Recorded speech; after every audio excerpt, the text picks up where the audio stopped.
We're going to begin our Columbia County School Board meeting for June 9, 2026 at 6 p.m. in the Keith Hudson Auditorium. And we will start with our mission statement. Through resiliency, professionalism, and perseverance, Columbia County School honors achievement and innovation, values a commitment to safety while providing integrity within ourselves and our community. We're going to start with the invocation and pledge of allegiance by our superintendent. If we all will, please bow your head. Dear Heavenly Father, thanks for allowing us to gather today for such a great occasion. Thanks for allowing us to be here to celebrate the two teams that won state championships and these 5 special educators that we will recognize tonight.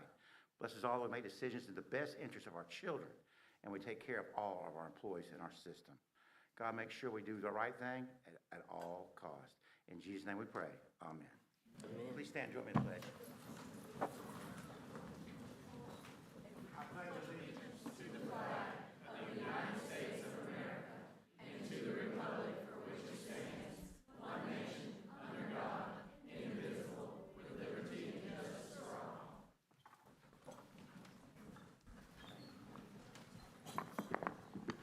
It's opportunities like this that our board get very excited to be able to recognize the achievement of our students, as well as recognizing educators who have impacted our lives in such a very, very special way. We don't have these opportunities all the time, but we are so delighted to see each and every one of you. At this time, we're going to welcome any visitor who would like to make a public comment in reference to our action item. We only have one action item, and that's personnel issues. Is there anyone who would like to address the personnel items? If not, I will entertain a motion to close and adopt our agenda. Madam Chair, I so move with the addendums. Second.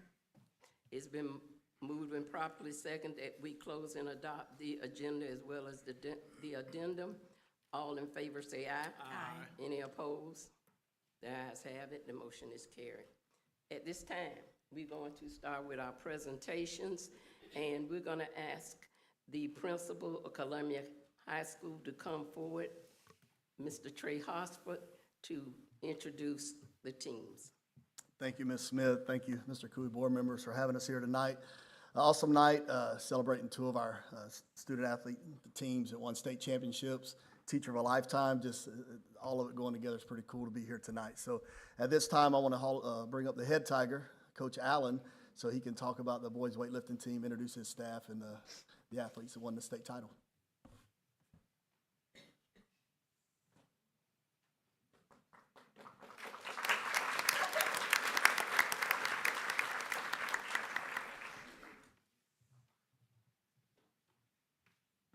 Good evening, everyone.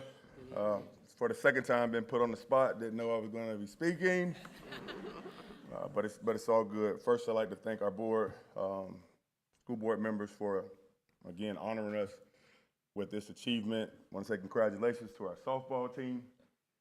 It's been crazy the month of May for sure to be able to have 2 state champions in the same month. It's an awesome feat. You know, one thing that I like to address immediately is honoring Coach Register with this championship. 1996 was our first state championship. My senior year, Coach Register was the head of it. He had a vision a long time ago. And to see it come into fruition then with 3 state titles before he retired and left us and passed on. And then now for us to be able to bring one back 20 plus years later was awesome. This group of guys, you know, I left 5 or so years ago and was gone for 2 years. Coming back, this group went to work immediately. I mean, it's amazing. It's a testament to their dedication, their hard work. Not only this group, but that first group when we came back. All the time and effort that they put in to belief. We don't really, like some programs, do weightlifting to win weightlifting championships. For the most part, our weightlifting team is our off-season and conditioning program. We have some special student bodies, athletes that join our weightlifting off-season program with the football team. They dedicate themselves and dive deep into it. and their hard work paid off tremendously this year. I'm gonna introduce them. I'm gonna introduce the staff. Coach Woodley, unfortunately, is not here. He's out of the country right now. But Coach Callum, one of our assistants. And then I'm gonna go through the weight classes. Come up, Coach Callum, to the middle. We're gonna take a picture in a little bit. I'm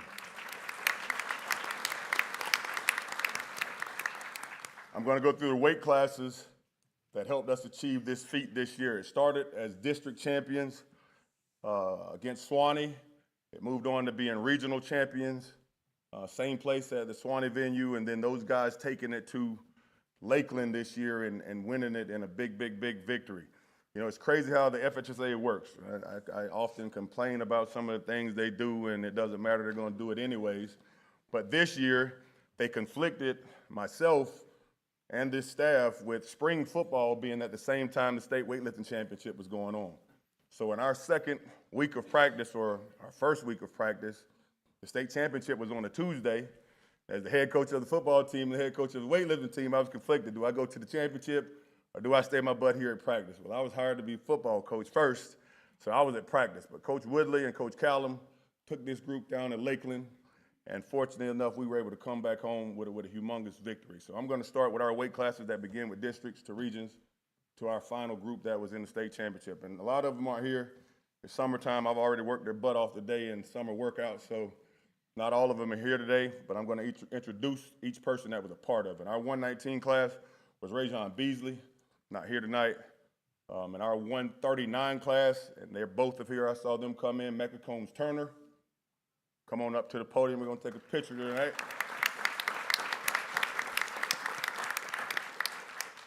Also in our 139 class, Jacob Bell.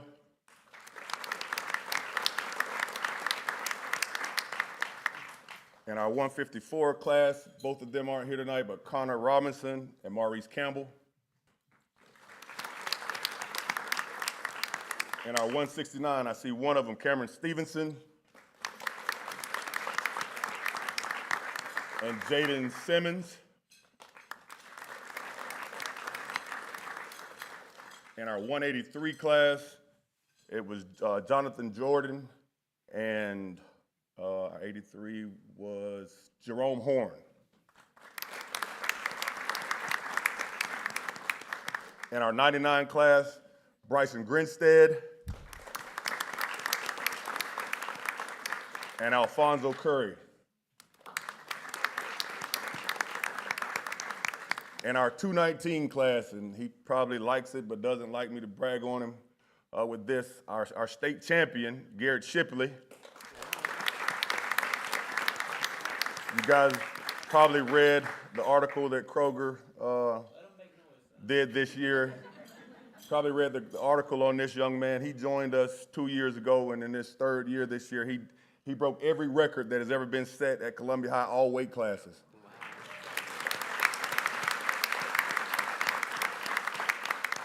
Including my 219 weight class bench press that was there for 30 years. So it's an awesome feat to see your players that you're able to coach go out and break records. So it's awesome. Also in that 219 class, Xander Satterfield.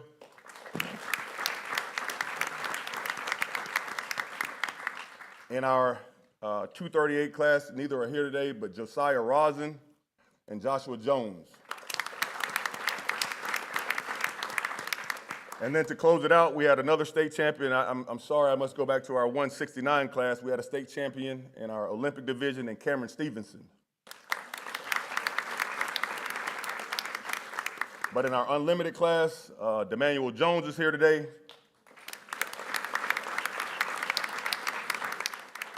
And Henry Camille was our other state champion in the unlimited class this year.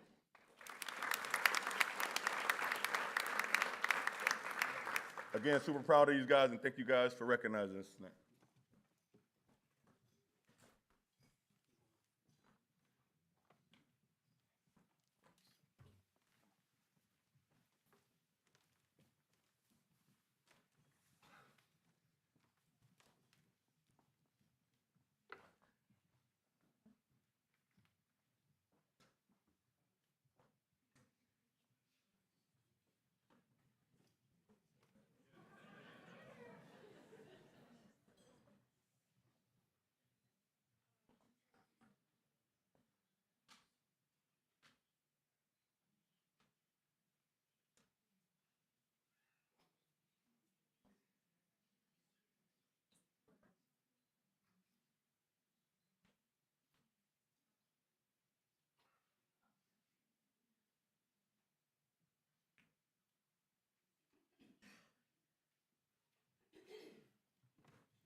what an awesome job for our young men. We are just so proud of them. And I was listening to Coach Allen. He said he was caught on the spot. He wasn't expecting this, but he wasn't lost for words, was he? No. But that's what happened with coaches and preachers, isn't that right? But boys, we are so proud of you, and thank you so much for your hard work. I know that this did not come easy, but just know when it comes to our students and your accomplishment, this board is here to support you. So thank you so much. Let's give them another round.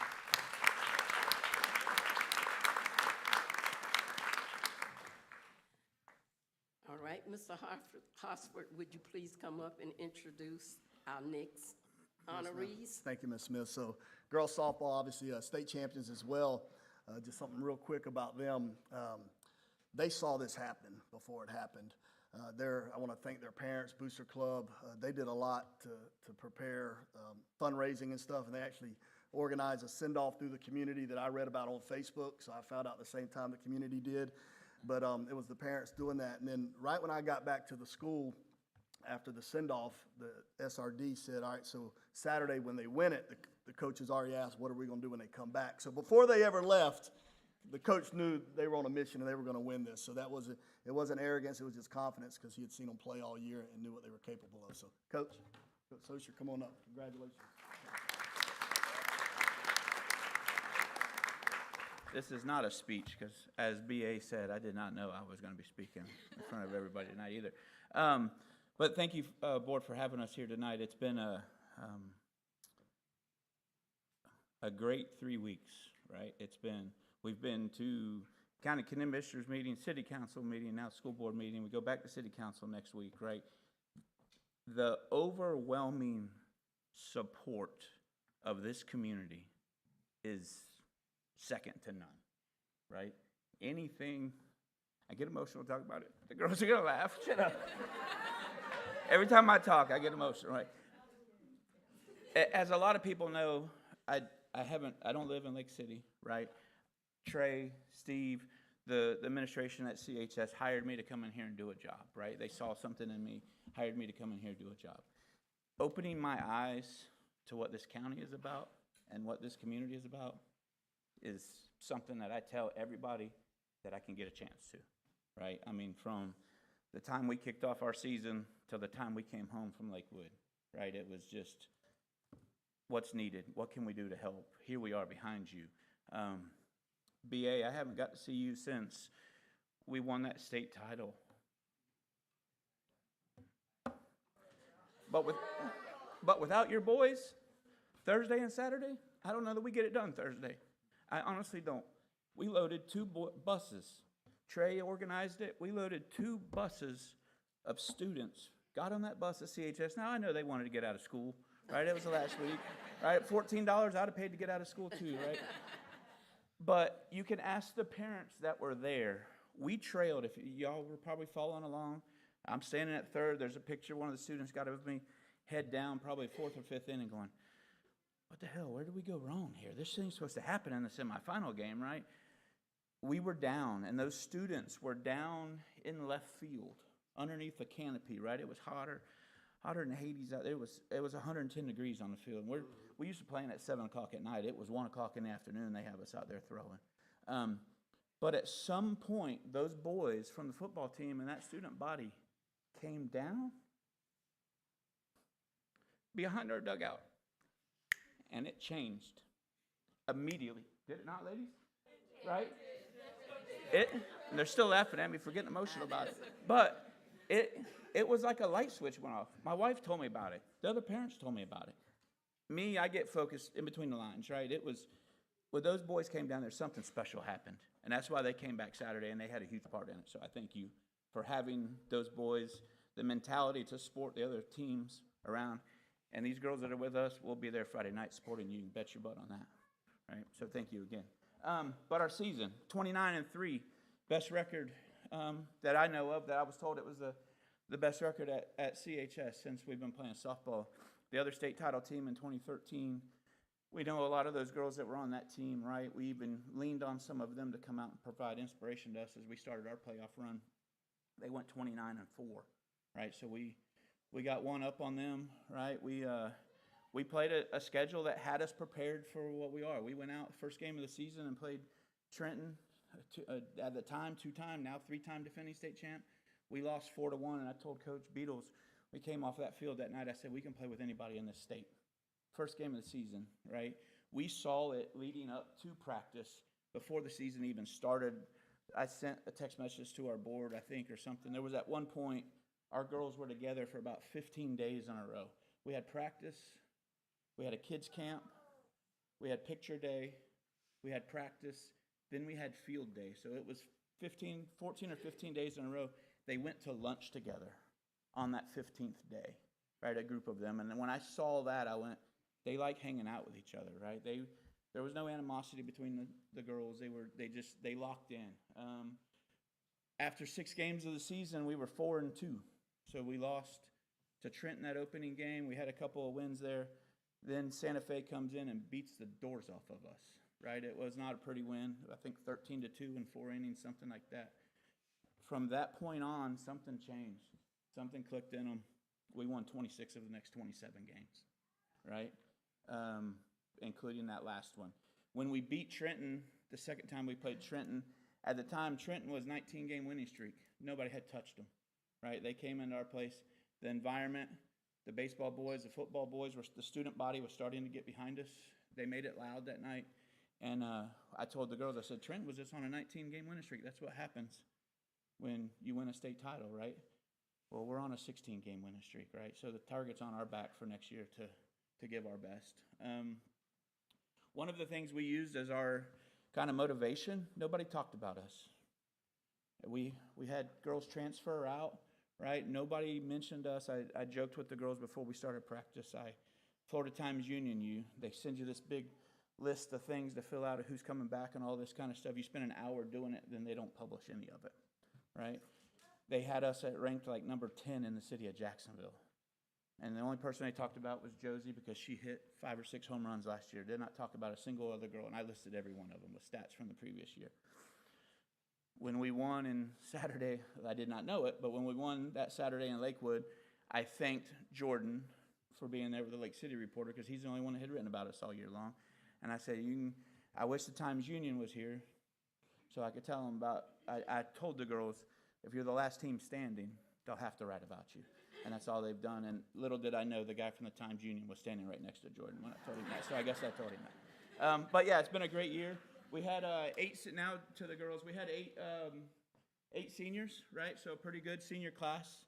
I think we have 5 or 6 juniors that will now be seniors next year, so it doesn't get any easier, right? But I'll start calling them up by seniors. So second baseman is Anna Dansby.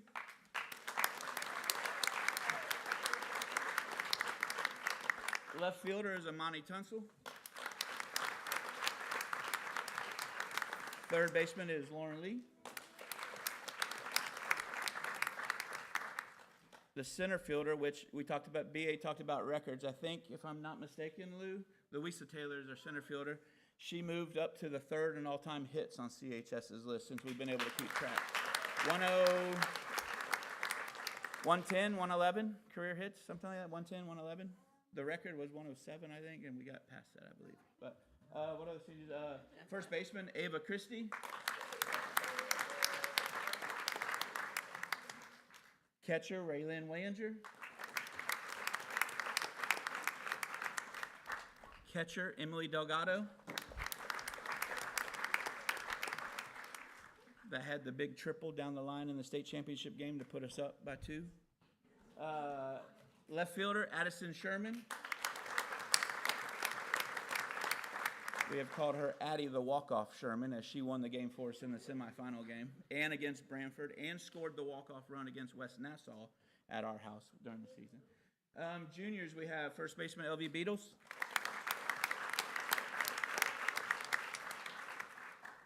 Outfielder Brooklyn White. Pitcher and third baseman Josie Rutherson. Pitcher Kinley King. And we had 2 freshmen. We had pitcher Riley Stone.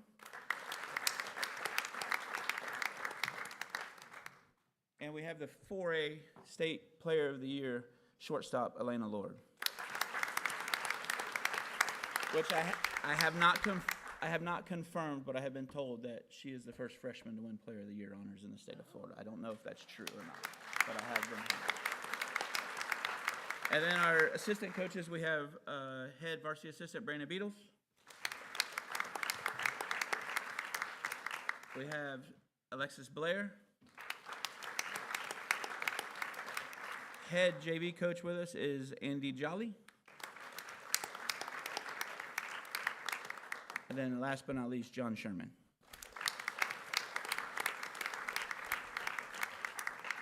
And again, thank you for having us tonight and recognizing us. Thank you. Do we need to go up? Little ones, get in front. Hey, do you want to put them up here? Yeah, we can do that. Put them up here? Come on, girls to the stage.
Girls, we are very proud of what you have accomplished, and I know that all the parents and relatives are so proud of your accomplishment. We of Columbia County can't say enough about what you have done and how hard you have worked, and I can see that your coaching team is just as supportive. So thank you so much. Thank everybody who worked together to accomplish this state championship. Let's give them another round of applause.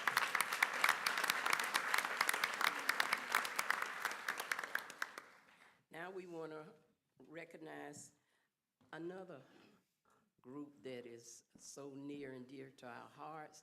We're going to ask Assistant Superintendent Hope Jernigan to come and read about our Teachers of a Lifetime. Good afternoon, everyone. Welcome to our school board meeting where we're having a great time. I'm loving this. This has been a wonderful night. And so I will begin with recognizing Miss Joyce Tunsil. Do we want to go ahead and have everyone move to when I begin their section? Is that the best plan? Yeah. We have Ms. Tunsil come up, and then we'll Yeah. take the pictures. So here's all of the certificates, and so we'll just stand in the middle and each person. Okay. All right. So, and Miss Tunsil, as she comes forward, her birthday is, what was it, July 12th? 99 years old.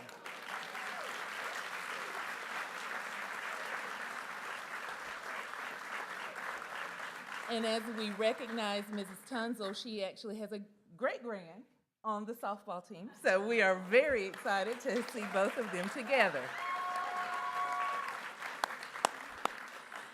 So we are fortunate to have the opportunity to recognize Ms. Tunzel as a Columbia County Schools Teacher of a Lifetime. Ms. Tunzel is the only person that has been nominated for this role so far, who was a part of Columbia County Schools prior to the integration of schools. So she's got a lot of history that she's bringing to the table. And so, Ms. Tunzel started her career with Columbia County Schools in 1946 at the Cayota School that was in the south part of the county. It was a segregated school for African American children in Columbia County Schools. And she worked there for 1 year. Ms. Tunzel then went to the segregated Columbia City School for 1 year, and then to King's Welcome for 1 year. Ms. Tunzel graduated with a teaching degree from Bethune-Cookman College in 1950. She settled in as a teacher at Richardson High from 1950 to 1959, teaching social studies and reading. From 1960 until her retirement in 1986, she spent the rest of her time in elementary education at Minnie J. Niblack. She served 1 year at Melrose Elementary and another at Summers Elementary during that time, but ultimately retired from Minnie J. Niblack. She decided after about 10 years of retirement to come back to Columbia County Schools to help by serving in adult education as a teacher from 1996 to 2001. Thank you to Ms. Tunzel for your 45 years of dedicated service to our students and community.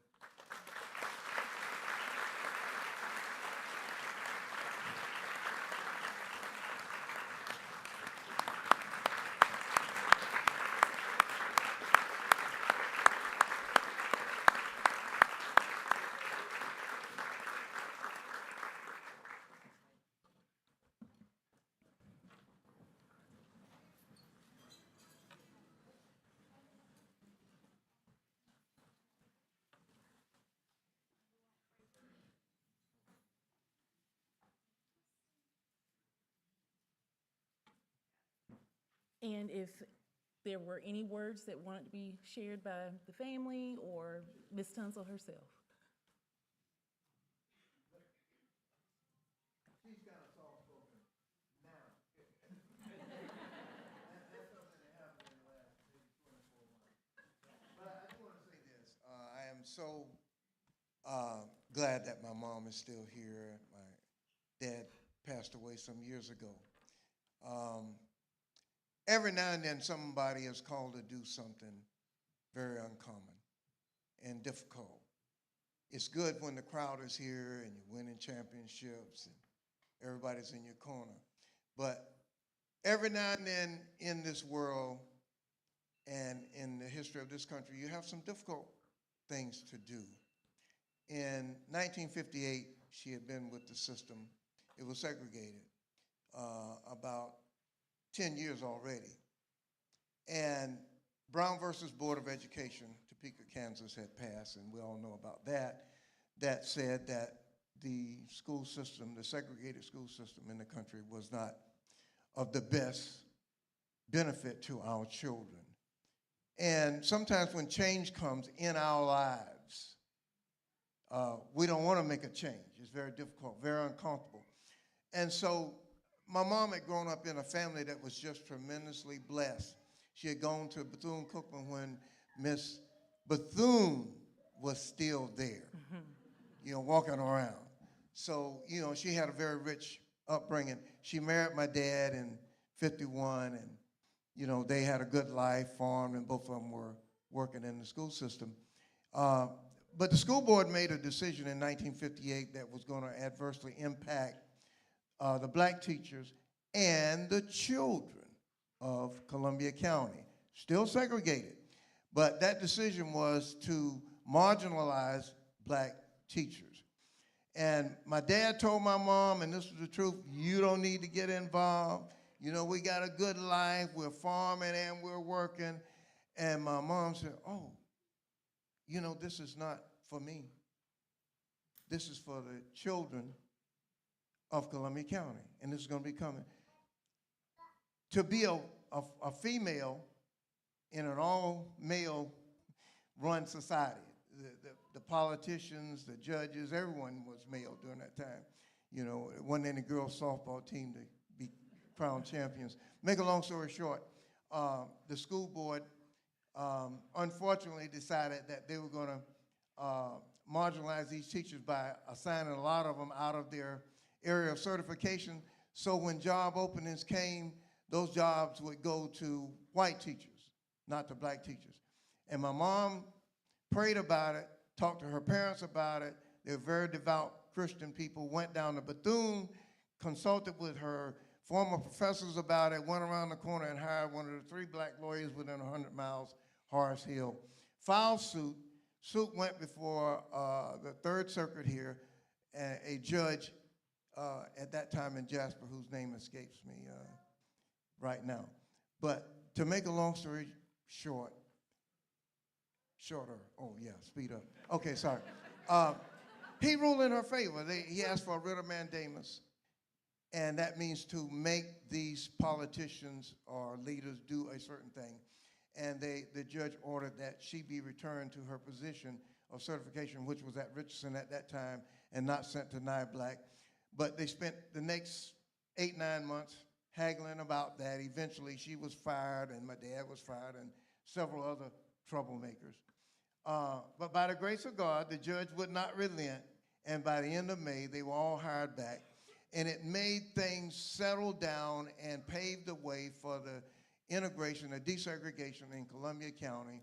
And myself and about 20 other black kids went to the junior high, which was here, the middle school, they call it now, and the Columbia High.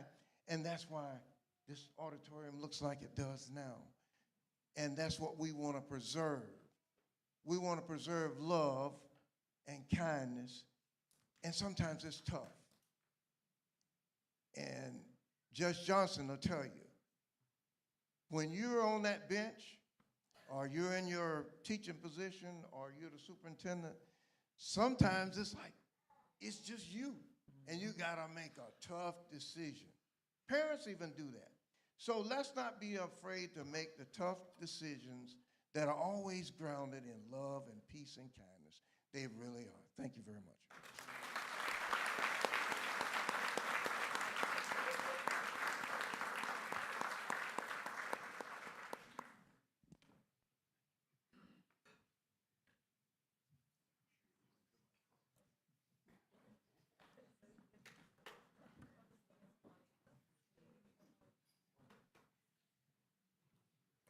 So now we will recognize the family, any of the family for Miss Joanne Torrance that would like to come up and receive her award.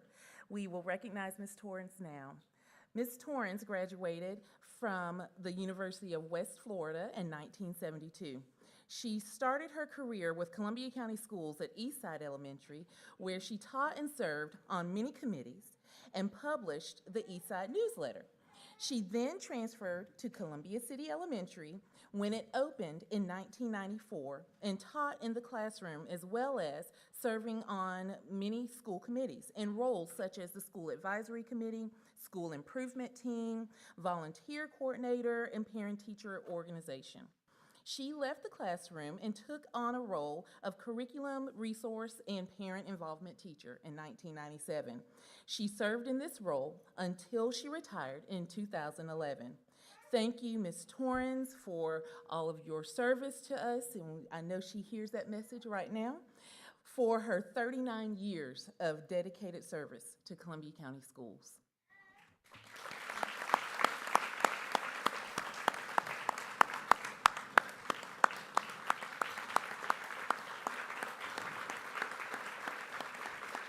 If they want to.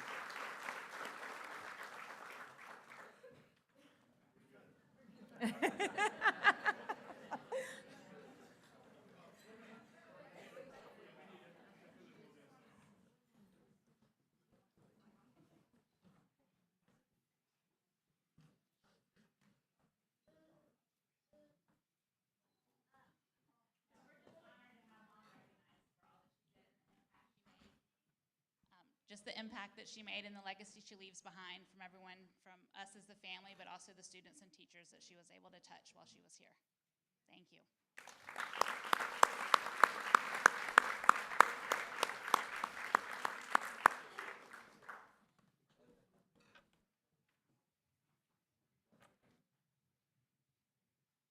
Next, we will recognize Mr. Coach Bobby Simmons, and so if his family would make their way up to the front.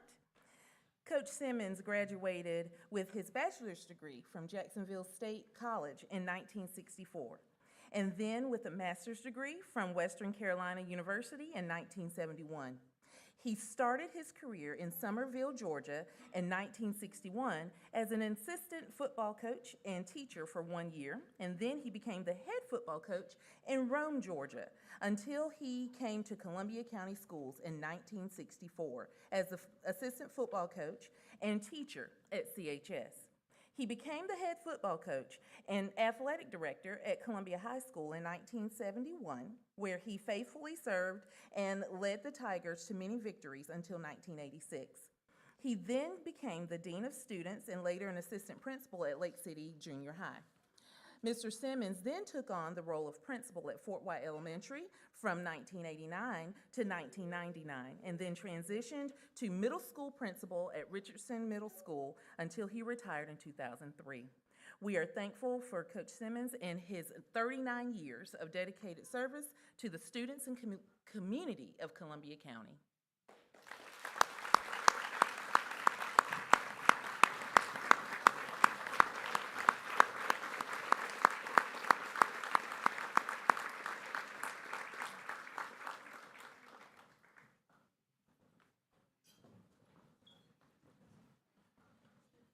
I know somebody wants to say something.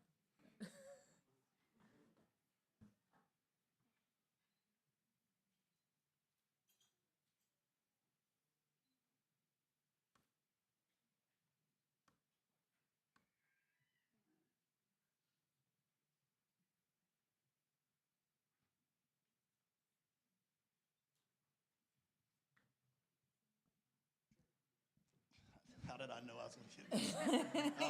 I just want to thank Mr. Cooey and the board members. Daddy Bob was a special man, and honoring him, and having it tonight when Brian Allen's weightlifting team wins a state championship.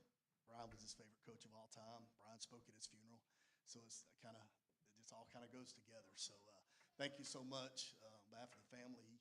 He loved this school district, and he talked about it nonstop. So just thank you.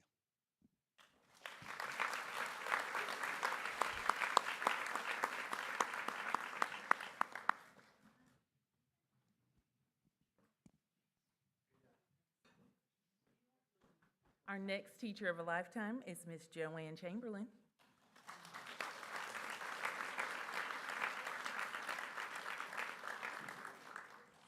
Ms. Chamberlain graduated from the University of Georgia in 1970 with her bachelor's degree and she graduated in 1970 with her bachelor's degree and from Nova University in 1990 with her master's degree. She started her career as a teacher in 1970 in Georgia before moving to Auburndale, Florida, where she taught for 6 years. She started her teaching career with the Columbia County School District in 1978 and at Columbia High School. The following year, she moved to Lake City Junior High, where she taught for 11 years before returning to CHS in 1990. She became the Dean of Students in 1992 and Assistant Principal in 1993. She became Principal of Columbia High in 2001 and retired in 2006. Ms. Chamberlain decided that retired life just wasn't for her, and she came back to work in 2010 at the Adult Education Department to help students with receiving their GED and their certification testing. She tutors students as well and is still serving Columbia County Schools to this day. Thank you, Ms. Chamberlain, for serving Columbia County School District for over 44 years and counting.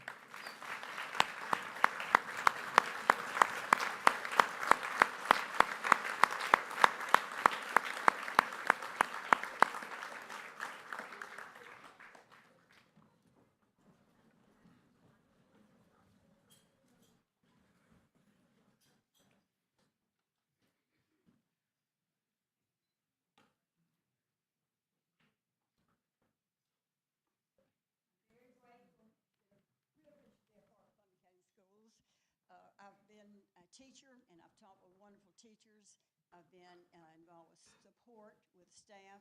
I've been a principal of a school that I graduated, not the same school, but from 1966, I was a class member and graduated. I still love teaching, and I still love tutoring, and I appreciate everybody, especially this board. Thank you.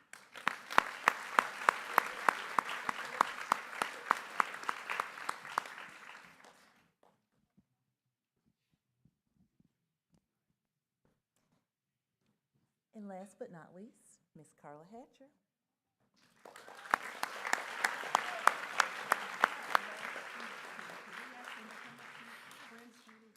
Any friends, family, and students of Miss Carla Hatcher, come on up. She wants you all to be recognized. And I probably should stand in the middle too, because I learned some things from Miss Hatcher myself.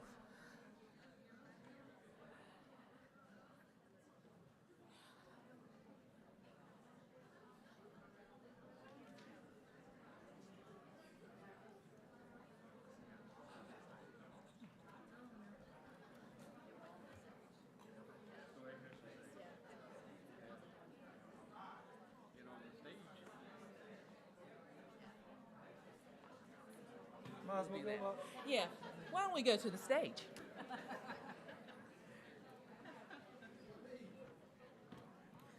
You're welcome. You're welcome. How is everyone? All these kiddos and all the friends.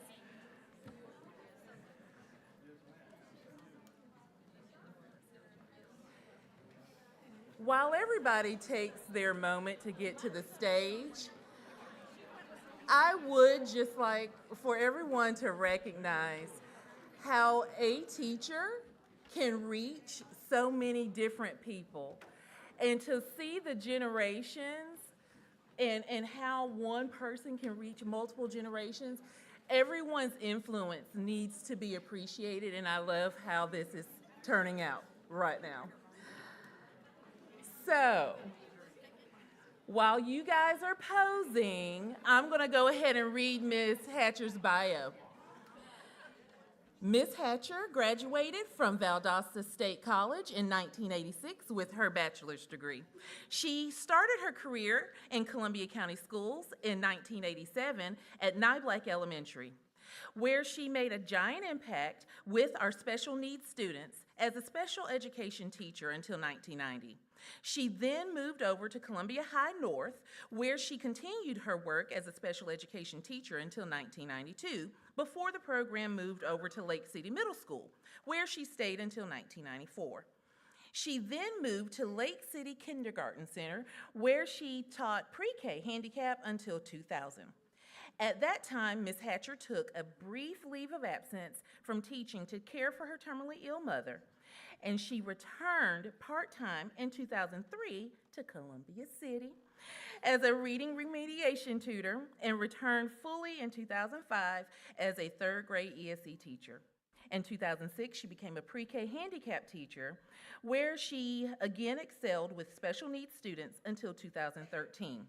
She then became a VPK teacher, where she served faithfully until her retirement in 2024. Thank you, Ms. Hatcher, for 34 years of dedicated service, especially in the area of special needs students in Columbia County Schools.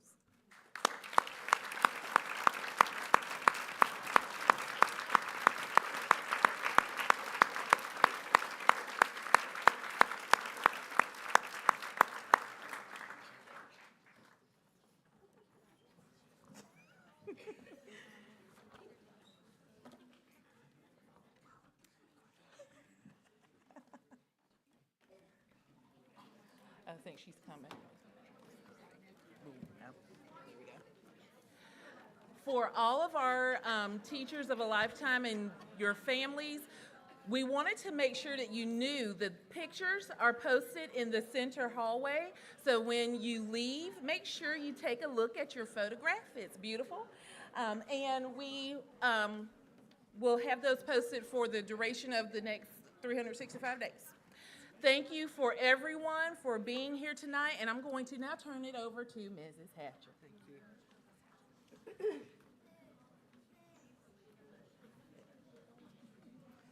I'll wait just a second for everybody to sit. I just wanted to say thank you the best way I could. Thank you so much from all of us for such a distinguished honor. Thank you to whoever nominated me, voted for me, and remembered me.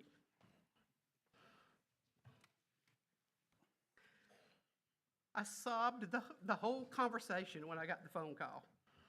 It was a wonderful surprise and an even better blessing.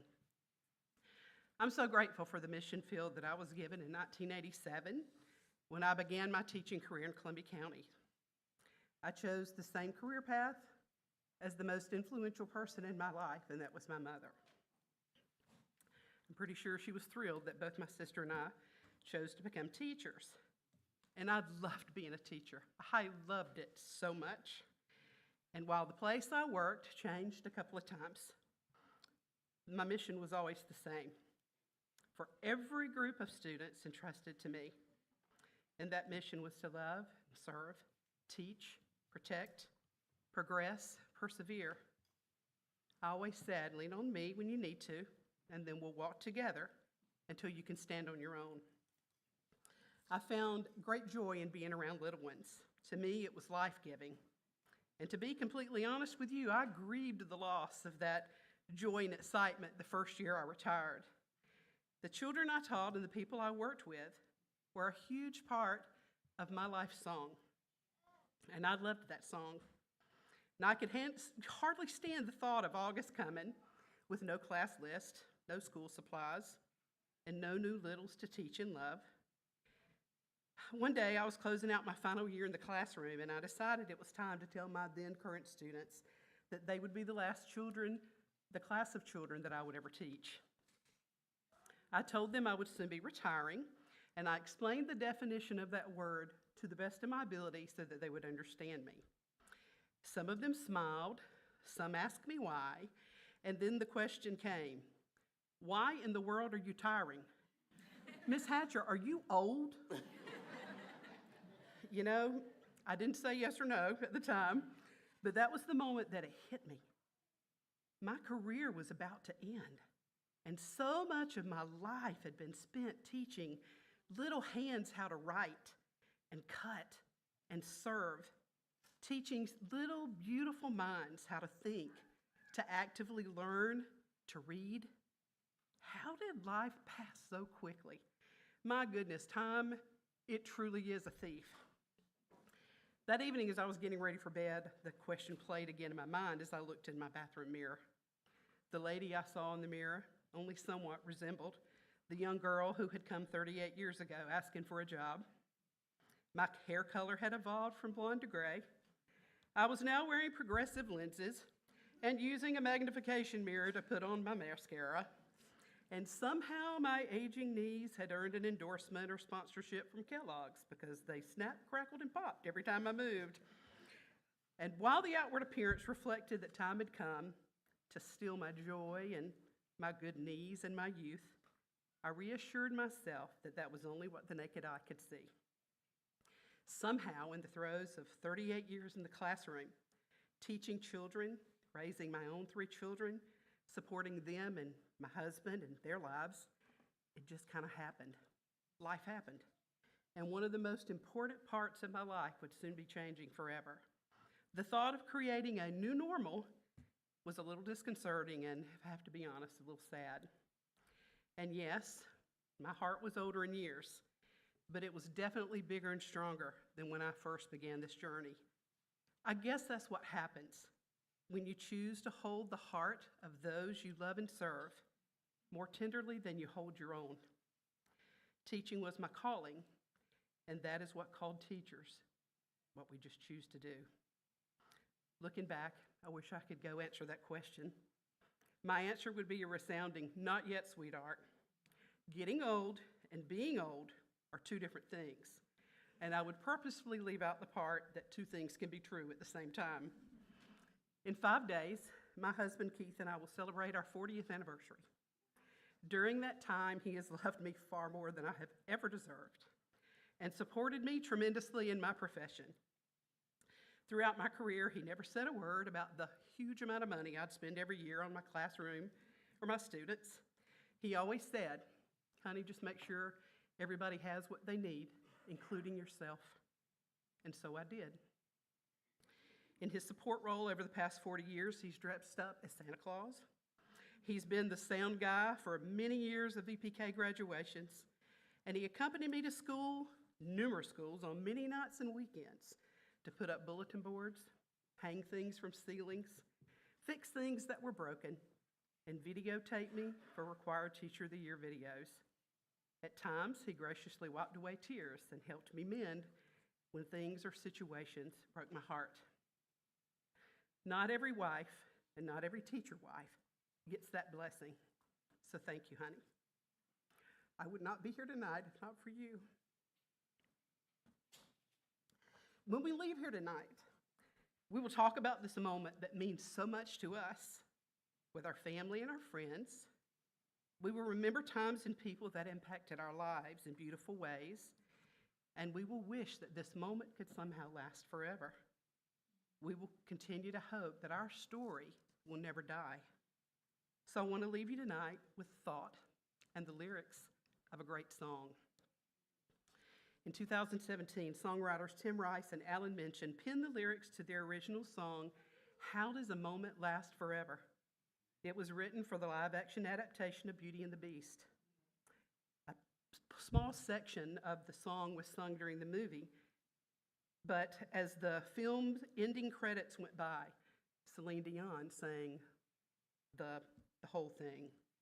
And while the tune and her voice are beautiful, it was the message that touched my heart and made me listen over and over again. How does a moment last forever? How can a story never die? It's love we must hold on to. Never easy, but we try. Sometimes our happiness is captured. Somehow our time and place stand still. Love lives on inside our hearts and always will. Minutes turn to hours, days to years, then gone. But when all else has been forgotten, still our song lives on. Maybe some moments weren't so perfect, maybe some memories not so sweet, but we have to know some bad times, or our lives are incomplete. Then when the shadows overtake us, just when we feel all hope is gone, we'll hear our song and know once more our love lives on. Minutes turn to hours, days to years, then gone. But when all else has been forgotten, still our song lives on. How does a moment last forever? When our song lives on. Fellow Teacher of a Lifetime recipients, both present here tonight and those who have gone on before us, let this night serve to remind you that your song does live on. And that is because the children, and many times your coworkers, we loved and served along the way, helped us write the music and the lyrics. I'm so grateful for a season in their path. For those still in the classroom or serving in other capacities in our school system, you're still writing your story and your song. Make it a great one. You may not realize it now, but while you're busy living your life and doing your job, you're writing your own life song. And for you, too, minutes will turn to hours, days to years, and then they'll be gone. Make sure your life song lives on after you turn in your keys and you sign your letter of intent to retire. And years later, when you see or even just remember the faces of the precious children you loved and served, your heart will once again hear the beautiful song and story that you wrote together. Thank you so much to every person who made this possible. Thank you for those who came tonight to support us. And I think I can say for every recipient, we are truly honored and humbled to know that our song made a difference in this world. Thank you. Thank you.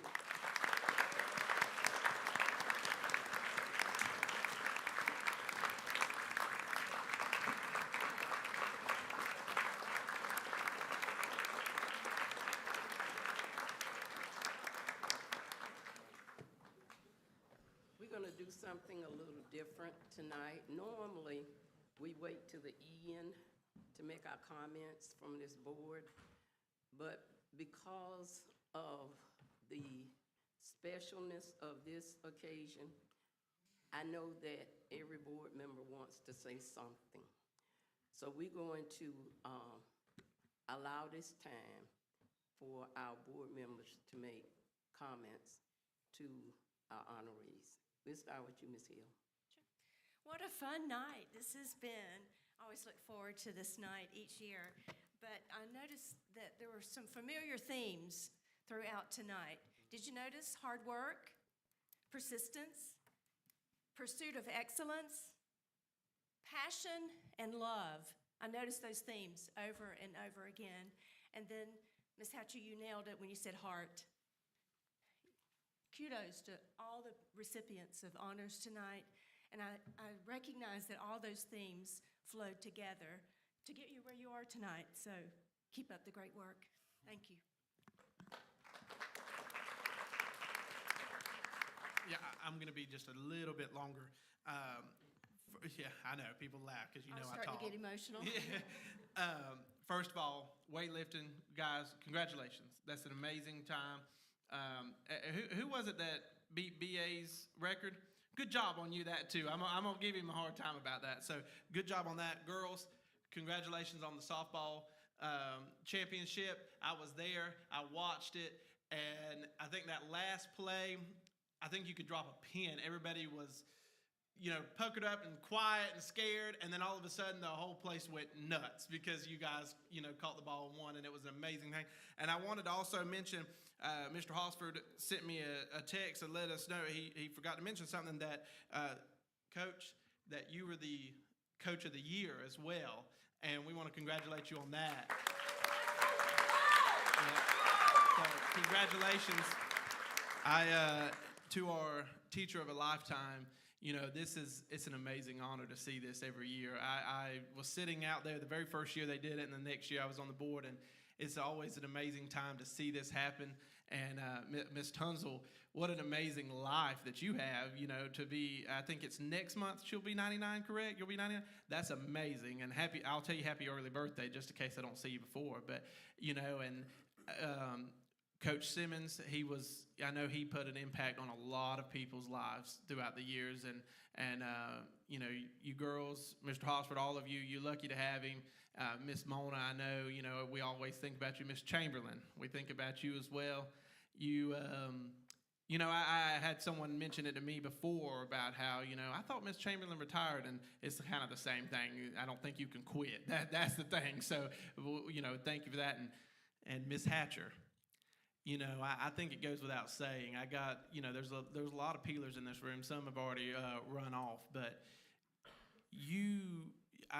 our family, I know you've put a touch on, and I think I can speak for my family to say that you're the sunshine on a cloudy day, and we adore you, and all of you are great, but I'm happy to see you up here now, and with that, and I know you both are enjoying retirement now. I heard a lot about it the other day, but I want you to know that our family adores you, and we always will. But congratulations to all of you. It's an honor, and I'm glad to be a part of the board that gets to push this through and have this taken care of and see such the remarkable and incredible people we have come through this school district. Because people nowadays, they knock on the public system, and I just don't think the public school system is as bad as they think it is. And I never will, and that's why I like to fight hard for it every single day. And tonight is living proof on how the public school system is an amazing place to be. But not only that, but Columbia County school system is an amazing place to be. And I know you guys are this fan, and you went to the University of Georgia, but I'm still going to say go Gators.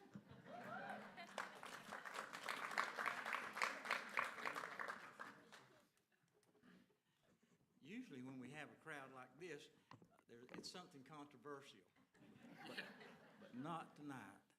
We got a good full house, and we're celebrating champions, a house full of champions. Our teachers, all of our teachers, our wrestlers, champions, broke records, set records. Our girls, champions. I was watching you play one night, and I left there, and I thought, there's no way that you could lose. There's one thing that stood out about you, and that was, it was all for one, or one for all. You were a solid team. And when I was watching you online, and when the bases were loaded and it didn't look good, and I heard the crack of that bat, I could barely look. Marley came up with that, and it was just a long out. You're all champions, and we're so proud of you. The public school system. Oftentimes we take a rough bum rap, however you want to call it, but we do a good job. We do a good job. We got good people doing good work, and we're so proud of you.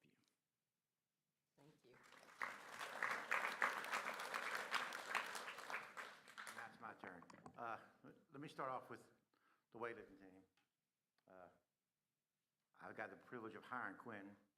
I got the privilege of coaching BA basketball back in the day. I was about 150 pounds less than I am today. And the men you turned out to be, to make those young men behind you turn into men, is truly an honor to all of us. Congratulations. To the softball team, you got me up early on a Saturday morning. You made me pick up my son in Gainesville. That's not good. We rode down there. And I will tell you now, when bases were loaded, I was sweating bullets. I couldn't even sit down, but I looked at Mr. Hosford, and he had paced the grass. There was no more grass in his tracks. He had paced a hole of dirt. And I felt kind of better. And then the ball was hit.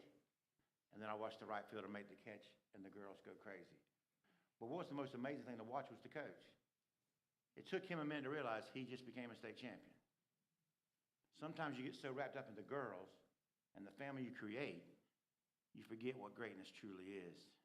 And both of you guys, and you over there, y'all created it. And that is an honor to all of us in this building.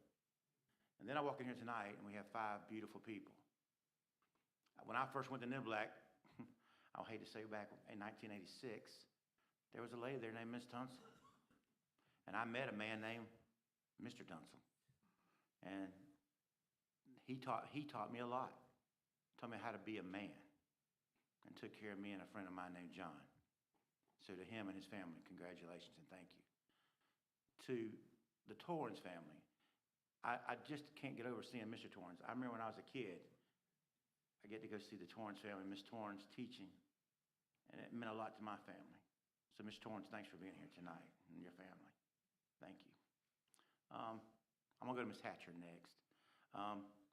Miss Hatcher, the first time I really met you was at Niblack, but more importantly, I met you because of a young man named Gabriel. He loves you unconditionally. When I travel with Gabriel, he talks about you to this day. And you know, I travel with him a lot. His love for you is unconditional. And that means to me more than anything you'll know. Because a lot of people try to use that young buck. And everybody knows he's my son. And I'm not letting anything happen to him. And for you to teach him how to be a man, once again, it's not easy to teach a person like Gabriel to be a man and have respect for himself. And you did that. To Ms. Chamberlain, I knew Miss Chamberlain since I was a boy, and Ray and the daughter. I don't want to say much about that, get going. Your husband was special to me. I remember many nights at Ocean Pond with him back in my younger days. But Miss Chamberlain, what you did at Columbia High School for all those years, and more importantly, what you do for kids today. We let you walk the night at graduation because you tutored 8 kids that would not have got to walk without you. People need to know you're still giving to people, and you don't have to. You could be enjoying life, and instead you give it to us every single day, and you just smile and keep giving. And you've given to us for a long time. You've given to me for over 60 years, and I appreciate every day. And then to Bobby Simmons. I first met his son when I was at Richardson, but I met Bobby Simmons when he was the principal at Fort White Elementary. I was a dean. Bobby Simmons didn't know who the heck I was. Back then we had deans, and I became an AP his first year at Richardson, me and a guy named Danny Owens. And he took us under his belt. And Bobby Simmons was a guy of very quick words. He'd call us in every morning, have like a meeting with us, but after about 2 minutes, when he'd had enough of us, he'd turn around and go right back to his computer. That meant get out. But he taught us how to be administrators. And he taught us to care about our kids. It doesn't matter where they come from. Guys, there's kids out there that struggle every day. Our job is to take care of them, and that's what the school system does. And the minute we forget that as humans, we forget what life is. You know, we all go to church, but you go to church and you pray, and you don't help a soul. You just give a little money up and you come out. But when you come out, what you do for that person you just talked about matters the most. Pray for everybody, but take care of the ones that need it. There are people that need it. To all of you that came out, I love you all, and thanks for coming. This is my favorite night so far. I've done this twice now, and it only gets better. And I got to say this, and I'll shut up. The guy I was talking about a minute ago, John, that Mr. Tunsil taught, last year he got into the hall. He got into this. Teacher of Lifetime. His name was John Brown. 2 weeks ago on Saturday, he had a stroke. And he's not doing so great right this minute. Again, you never know what's going to happen. Take care of the people you love. Take care of yourself. And God bless you all. Thank you.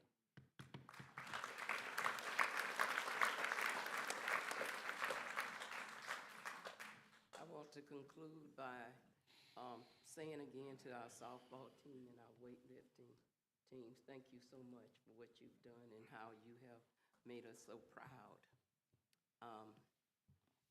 I would start with Ms. Torrance. My daughters had the opportunity to cheer with my daughters. She opened her home to us. I was able to break bread with her, and every time I saw her, she was the same lady. And she was just a special person. She impacted the lives of a lot of children. And we are so honored that we had this opportunity to recognize her. I know you all are proud. It's one thing to be able to say, that's my mama, and be so proud. And I know you are. That's my wife. To Ms. Chamberlain, I met your husband before I met you. Steve and I worked together right here on this campus. And when I met Joanne Chamberlain, I thought to myself, now how can such a sweet lady Steve aggravated us so bad. But I love Steve Chamberlain. And one thing we could do with the children is, we weren't as tough, but we could say, well, do I need to call Mr. Chamberlain? But you're a wonderful lady and a Christian, one who's real. My heart broke when I heard about Steve, but I know he's all right because you gonna make sure he got his hips in heaven. So we thank God for you. To Bobby Simmons' family. Bobby was my principal. We were here together, and it was something about him. I guess it was his coaching spirit that made us feel so much like we were winners.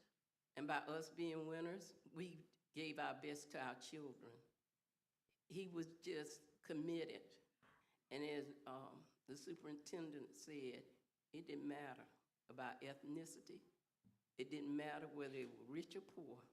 He cared about children. So thank you for allowing him to impact our lives. To Ms. Hatcher, wisdom comes from God. And all the words that you said tonight were inspired by him. Thank you for what you said to us. It touched all of our hearts. We really appreciate your commitment. I have a son, well, I call him my son, grandson, who has special needs. And when I meet people who have the love and compassion for special needs children, it touched my heart. So thank you for what you have done and continue to do, because you'll always be a teacher. Joyce Thompson, I have tried to walk in your steps. When I first started going to Knee Black to serve on the SAC, you were on the SAC with us.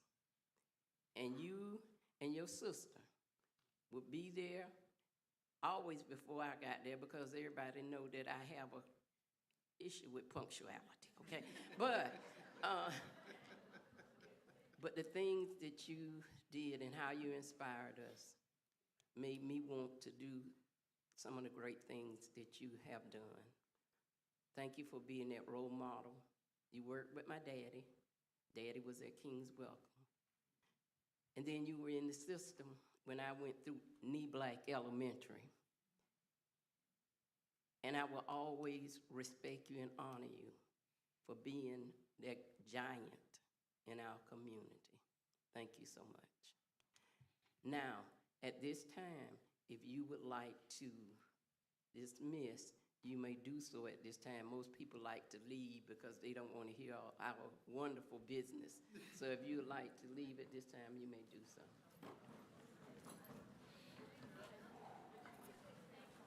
Thank you.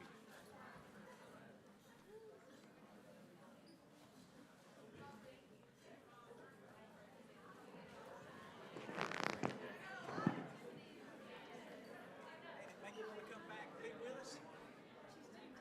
I bet it did.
good night. That's new to me. I didn't know. Good night. Yeah. But I don't know how public it is. That's interesting.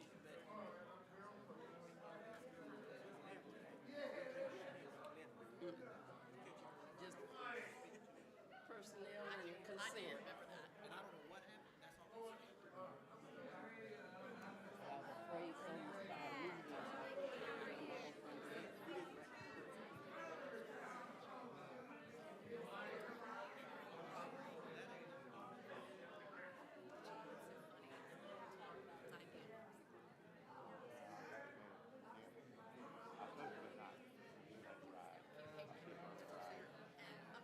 Make it make sense.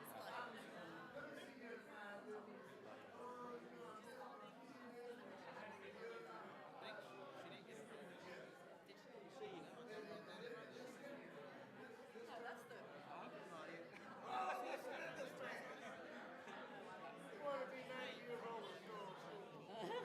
Hey, he has, Merle, he has a lot of history and he has a lot to offer.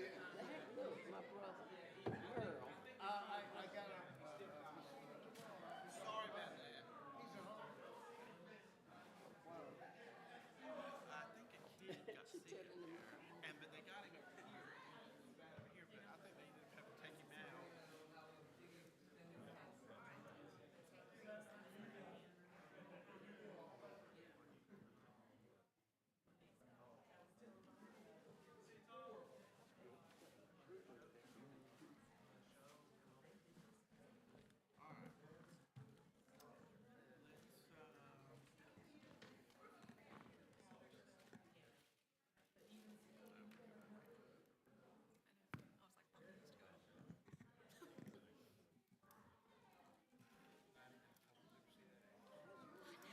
Her brother is 100. I think he might be 101 by now. Stop saying that, honey. Honestly, about 75, I'll probably be checked out. You don't know. I'm old now. Let me tell you something. I rolled out of bed the other morning. I said, well, first of all, I shouldn't be waking up in the middle of the night to pee. And I said, two, my knees shouldn't feel this way when I get up. So I'm old now. You don't know.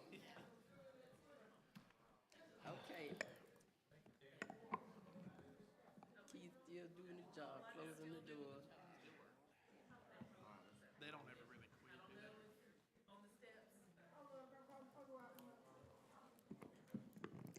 All right, we're ready to resume. We will move on to our action items. I'm sorry, I'm skipping the Bonnie. I would not want to miss this exciting financial report. You It's know, nothing this like is- it.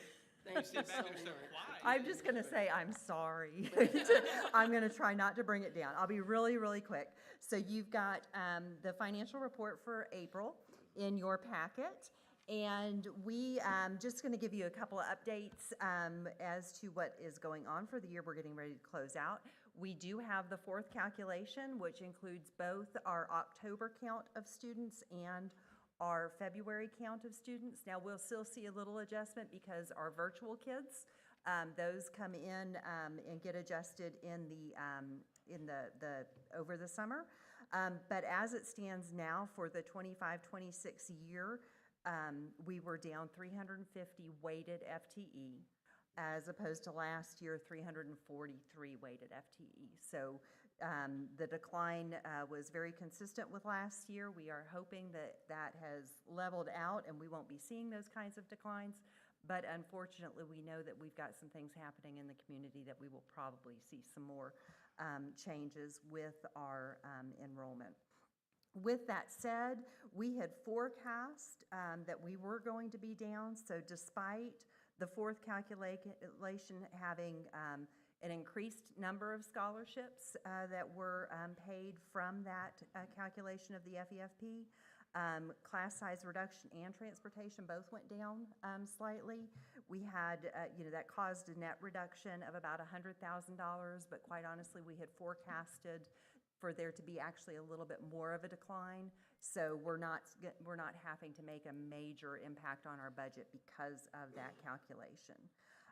In regards to the other side, how we're spending our dollars, we are starting to see the impacts of the school consolidation. Now, we still have campuses that are being heated and air conditioned and some lights running and things like that, so we're not seeing the full impact, but we are likely seeing about $100,000 in reduction this year as opposed to what we spent last year, which is a great thing because our diesel has more than used that much. We all know what's happening at the pumps. Last year, we spent for the entire year almost $390,000 in diesel for our regular transportation activities. This year, just through June the 7th, so we still have some bills that are going to come in, we've spent $486,000. So it really has made a significant impact. But again, thank goodness we're seeing the decreases in our utilities and the electric bill that's going to help us with that. You can see in the report, we're forecasting a fund balance, a financial condition ratio of 5.11%. We'll probably see that decline just a little bit. We will be nowhere near some of the schools or school districts that we're seeing that are having such a hardship. We will not get near the 3%, but I do anticipate it to go down just a little bit. The next few months are going to be important. That's when we get our final tax collections, so we know whether we earned more than the 96% that we're required to budget. As well, we'll see these final bills for utilities and some of this others, as well as terminal leave and some of those other ones that are big estimates that we have to deal with. The financial statements will come back to you in September as normal, but I'll be talking to you before then about the budget.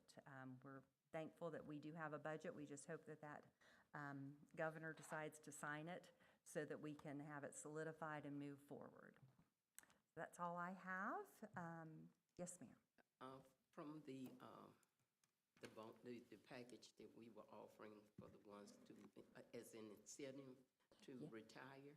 Yes. Did we see an increase in the amount of retirements, and do you have a number of that impact? I do not, and I should have looked at that before I came, because Frank is keeping up with that, and I will find out how many we have seen.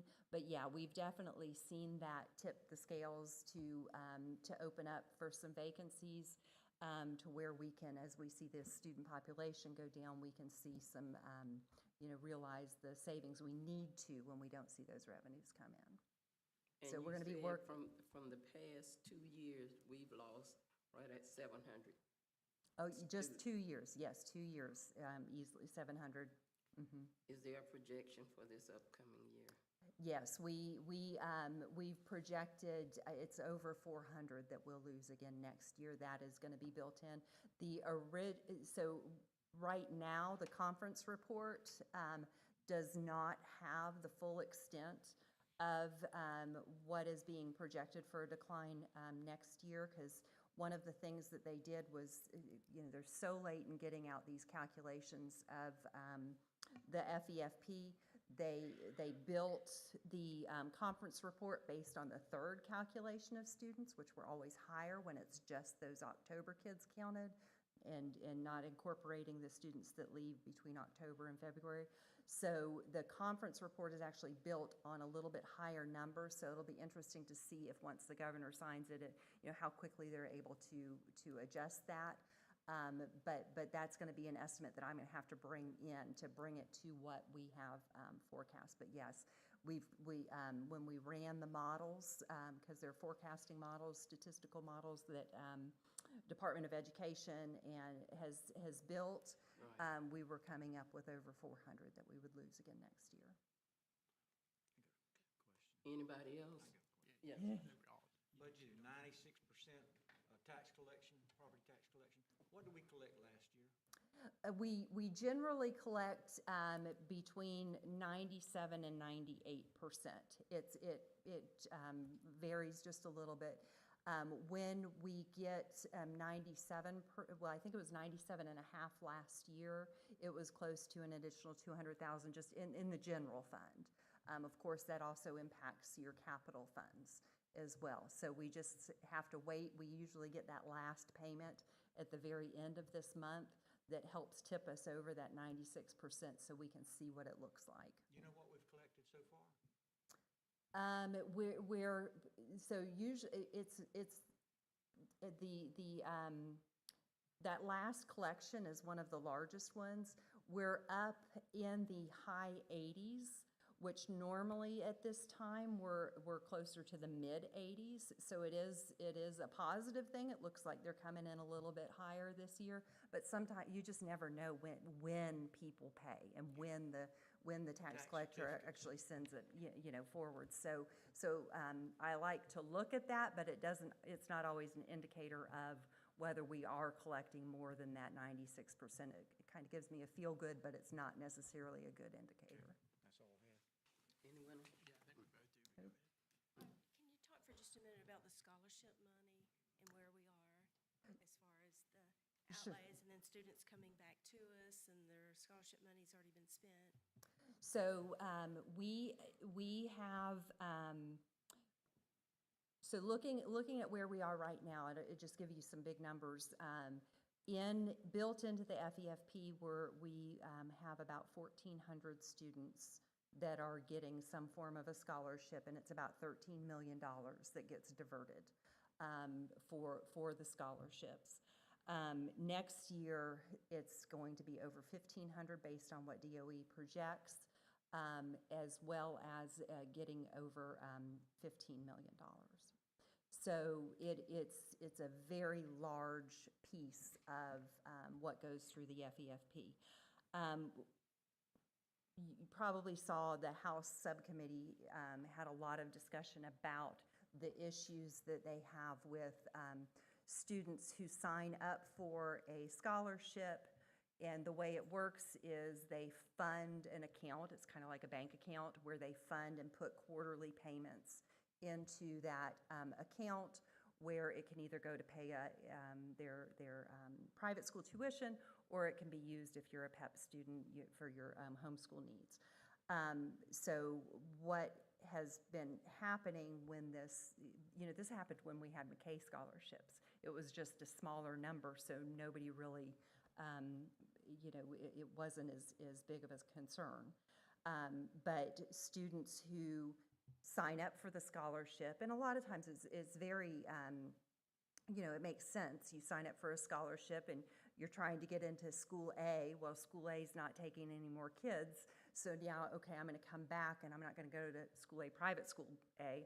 I'm going to come back and go to my traditional public school, but they've funded that account. Well, they deduct that money from us regardless of what we turn in for FTE. So if that student has signed up for, again, for a scholarship, that account gets funded and those dollars get deducted from us regardless.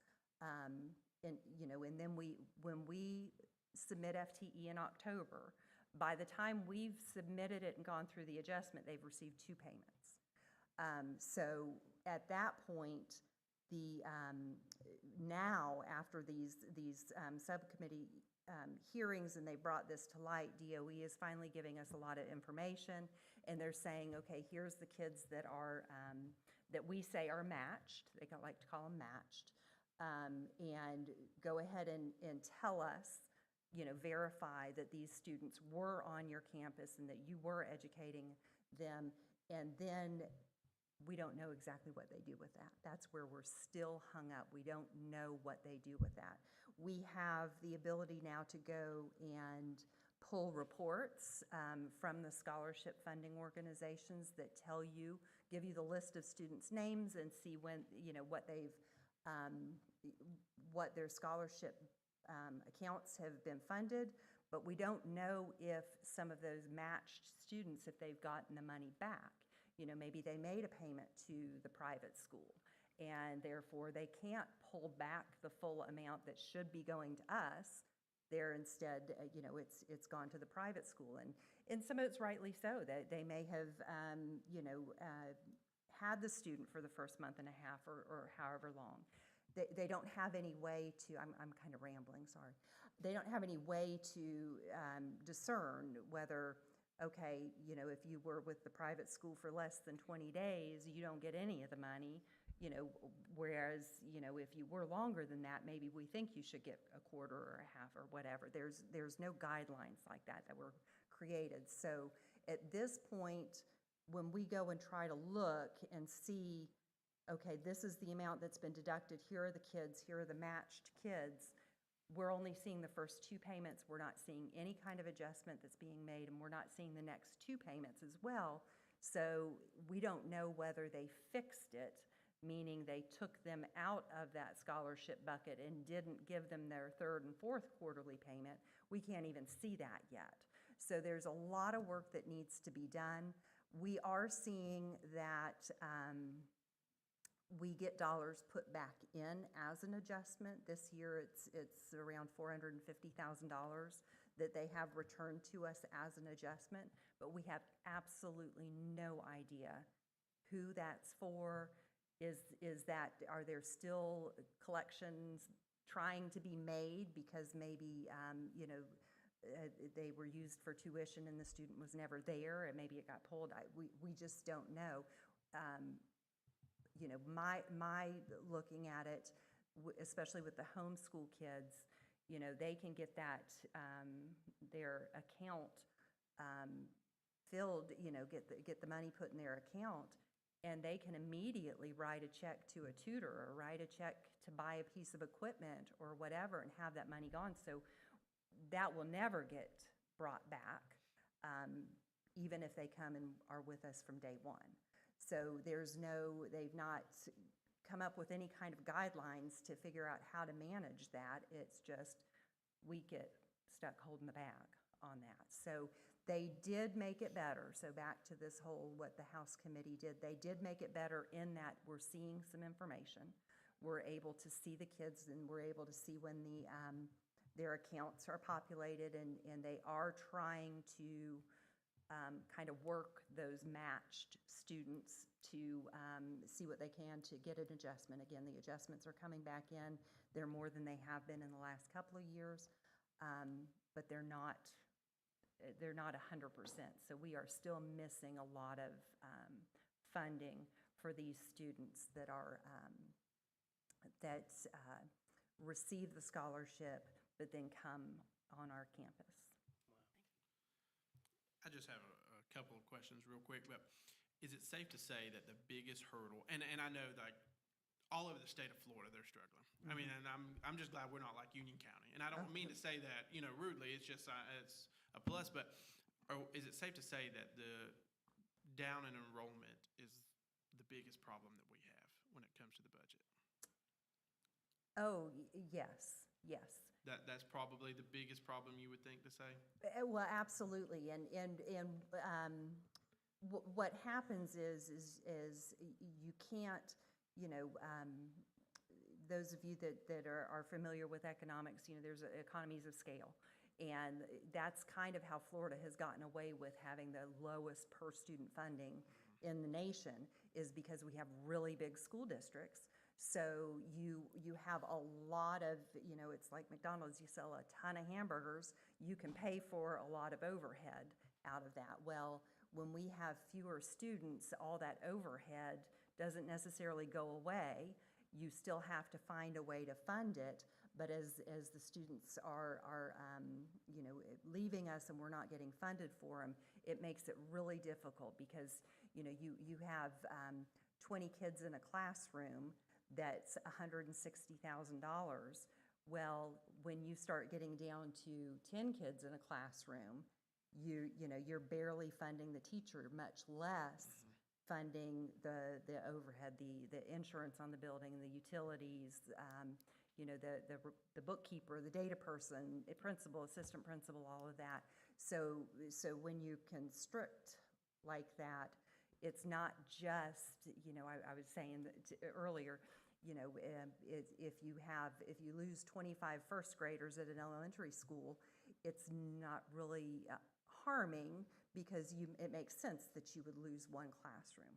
But if you lose 25 students throughout the school, you can't necessarily make that change. So that's where, you know, again, it's not just an easy one-to-one to make the adjustments for all the revenue that you're losing. But it's definitely that. I mean, obviously, we're not getting the funding from the state. You know, textbooks the cost of textbooks is outrageous. I haven't talked to Mr. Cooey about this, but I think we'll probably need to have a workshop and talk a little bit about health insurance. They are definitely not giving us any assistance or to recognize that some of these other costs are going up. So that, you know, that's definitely an issue. But absolutely, if we could just hold steady or grow just a tiny bit every year, we could make it work. So with that, you're projecting 400 to be down. Yes, next year. Is that including with the opening of the online school coming up? The online school, unfortunately, we do have a projection for the online school. It's probably not as much as it needs to be. We about doubled our enrollment, or the FTE, not enrollment, but we about doubled the FTE that I can see so far. Of course, like I said, in June, we're going to have, it gets sort of shored up as kids complete. But it looks like we've about doubled where we are, but it's still not quite that much. I mean, definitely it's something that we need to do and keep doing, because if we can keep some of those folks here, that's definitely what we need to do. But you know, at this point, it's not impacting the serious outward trend of kids going to private schools and home schools. All right, one more, I promise I'll be done. And what do we, or have since, what is that number every year? What are we looking at there? I want to say I'm going to be budgeting next year. It's a little over $7.5 million a year, maybe 7.8. Is that after the part that we have to? Oh no, that's total. That's the total Okay. collections. Yeah, and then we share with Belmont. Mm-hmm. Belmont gets a little over $800,000 of that. And see, as we reduce and they grow, that gets more. Then we have it's $4.8 million, I think. It's under $5 million that goes to the COPS payment, to the debt payment. Okay. So it's pretty well obligated. I was about to say, we're looking at very little at that point. Yeah, and we've been, you know, since we started with the sales tax, started making collections, we have been setting some aside each year. So that's going to be what we're using for Summers Elementary, because we built it up over these last 4 or 5 years. Okay, thank you. Yeah, you're welcome. Thank you, ma'am. Thank you. Anyone else? Thank you. Okay, we'll move to our action item of the approval of personnel items. Do I hear a motion? So moved. Second.